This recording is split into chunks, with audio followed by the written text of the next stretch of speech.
మా చిల్లూరుపేట నియోజకవర్గ ప్రజలందరికీ కూడా మా పట్ల ఒక మంచి ఆదరణ ఉంది కాబట్టి అదే మా బలంగా మేము భావిస్తున్నాం.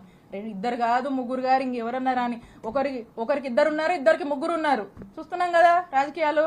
సో కాబట్టి ఏదైనామైనప్పటికీ ప్రజలకు తెలుసు, they are very smart and they know what is what అనేది. ఎన్ని సంవత్సరాల తర్వాత బయట పెట్టడానికి కారణం అంటే లావు మధ్య మీ మధ్య ఇంత విభేదాలు ఉంటే అధికారం మీ పార్టీ ఉన్నప్పుడు కానీ ఇప్పుడు కానీ ఇన్ని సంవత్సరాల తర్వాత ఈ రోజు బయట పెట్టడానికి కారణం ఏం చెప్తారు? ఇందాక అదే నా మాటలో చెప్పాను, ఎప్పుడు నేను అనుకునేదాన్ని ఇది నేను మాట్లాడాల్సినటువంటి పరిస్థితి ఎప్పుడు నాకు రాకూడదని నేను అనుకునేదాన్ని. కానీ ఈరోజు అదే నేను అప్పుడు మా పార్టీ ఇంటిగ్రిటీ కోసం నేను మాట్లాడలా. ఈ రోజు కూడా నేను మాట్లాడాలనుకోలే. నిజంగా దీన్ని నేను మాట్లాడాలనుకుంటే రాజకీయంగా దీని రాజకీయాల కోసం మాట్లాడాలనుకుంటే వారు పార్టీ మారినప్పుడు నేను మాట్లాడుండొచ్చు,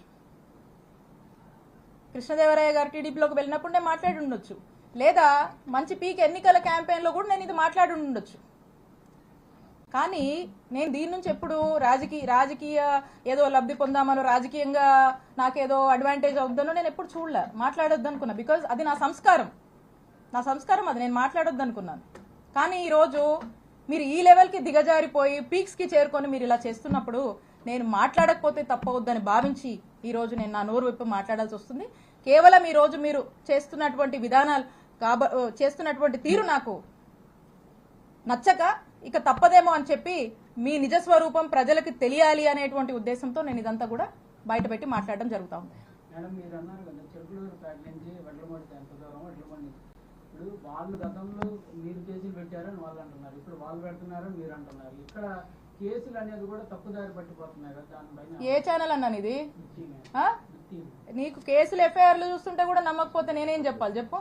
వాళ్ళు అంటున్నారు మీరు అంటున్నారు. కాదు నేను అంటుంది ఏంది? ఎట్లా పడితే అట్లా ఎక్కడ చూపించండి. ఇక్కడ నుంచి మొదలు పెడితే ఇక్కడ నుంచి బత్తిల్ స్టేషన్ అంట, అక్కడ నుంచి పులివెందులు అంట, మళ్ళీ అక్కడ నుంచి ఇటు అనంతపురం తెస్తారు, మళ్ళీ ఇటు కృష్ణా జిల్లా తీసుకెళ్తారు. ఏటెటు తీసుకెళ్తున్నారు? ఎప్పుడన్నా విన్నారా ఇది?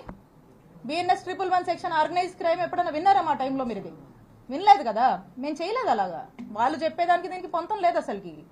మేమన్నీ ఎఫ్ఐఆర్లు సాక్ష్యాలు ఏం జరుగుతుందో మీరు రెగ్యులర్గా పాలిటిక్స్ ఫాలో అవుతున్నారు కదా, మీ క్లారిటీ ఉండాలి. లేకపోతే చెప్పండి ఏ కేసు ఏందో మాకు దాని గురించి కూడా కూర్చొని మాట్లాడుకుందాం. కాబట్టి కళ్ళకు కట్టినట్టుగా రెడ్ బుక్ పాలిటిక్స్ ఏ విధంగా రాజ్యం వెళ్తున్నాయి అనేది మనకు స్పష్టం అవుతుంది. ఇంకా కూడా మీకు అర్థమవుతుందంటే యూ హ్యావ్ టు అప్డేట్.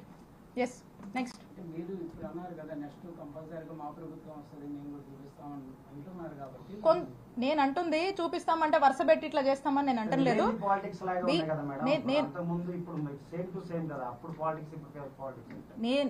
నేను అంటుంది ఏంటి, ఒళ్ళు దగ్గర పెట్టుకోండి అని చెప్తా ఉన్నా.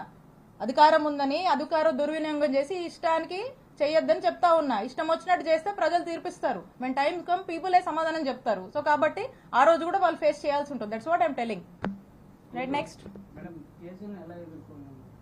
అదే బా లీగల్ గా మాకు ఇన్స్టిట్యూషన్స్ మీద నమ్మకం ఉంది. ఏదున్నా లీగల్ గా ఫైట్ చేస్తాము, న్యాయ పోరాటం చేస్తాము. మాకు ఒక పార్టీ ఉంది, మా నాయకుడు ఉన్నాడు, వాళ్ళ సపోర్ట్ ఉంది. ముఖ్యంగా ఈ అన్నిటికన్నా మాకు ప్రజల సపోర్ట్ ఉంది కాబట్టి ఖచ్చితంగా విల్ ఫేస్ ఇట్. ఏం చేస్తారు మా అయితే ఏం చేస్తారు?